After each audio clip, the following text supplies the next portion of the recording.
Bonjour les CE1, on se retrouve aujourd'hui mardi 9 février pour la première dictée de phrases de la semaine. Alors hier lundi vous avez fait la dictée de mots en classe.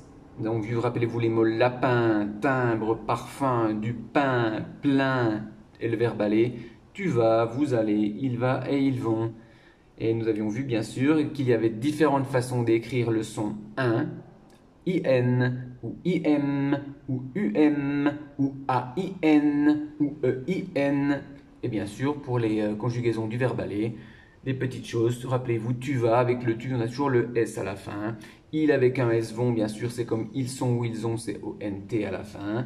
Et puis avec vous, bien sûr, la terminaison avec vous, c'est comme pour les verbes du premier groupe. Avec vous, c'est toujours EZ, vous allez. Et puis il va, rien de particulier, VA. Attention, c'est parti. Pour la dictée de ce mardi 9 février, je vous la lis une première fois. Elle n'est pas compliquée, mais écoutez bien. Alors, le lapin va acheter du pain et plein de timbres. Voici la phrase qui est très simple. Alors, pensez bien à réfléchir à chaque fois lorsque vous voyez un nom. Lorsque vous voyez un nom, posez-vous la question, combien il y a de choses? Est-ce qu'il y en a une ou plusieurs? S'il y en a plusieurs, vous savez qu'il faudra marquer le pluriel par une lettre. Le lapin va acheter, donc là acheter est un verbe à l'infinitif, donc vous savez comment écrire le « et » à la fin de acheter pour un verbe à l'infinitif. Le lapin va acheter du pain et plein de timbres. Alors ici, le petit mot « et », ce n'est pas le verbe être. On peut dire « et puis ». Donc, attention à l'écriture. C'est le même « et » que vous aviez en production d'écrit lorsqu'on disait par exemple une énumération. Je mange des bananes, des pommes, des kiwis, des prunes, des fraises et un ananas. Le petit mot « et » qui veut dire « et puis ».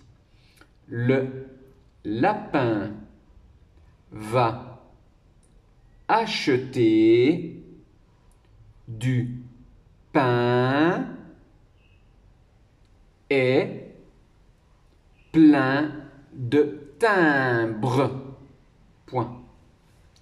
Le lapin va acheter du pain et plein de timbres.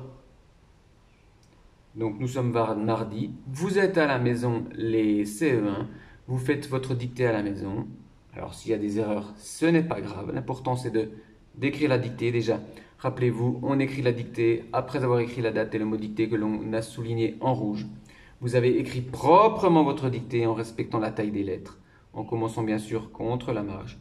Sautez une ligne à chaque fois pour que Frédéric ou Anne-Sophie puissent corriger et à réécrire le mot correct justement en dessous du mot où vous avez fait une erreur. Et bien sûr, relisez-vous plusieurs fois avant de terminer, parce que c'est en relisant plusieurs fois que vous allez voir que parfois vous avez oublié des mots. Parfois il y a des mots que vous avez écrits, mais vous vous êtes trompé dans la transcription du son. Et en relisant, vous risquez vraiment de corriger de nombreuses erreurs. Le lapin va acheter du pain et plein de timbres.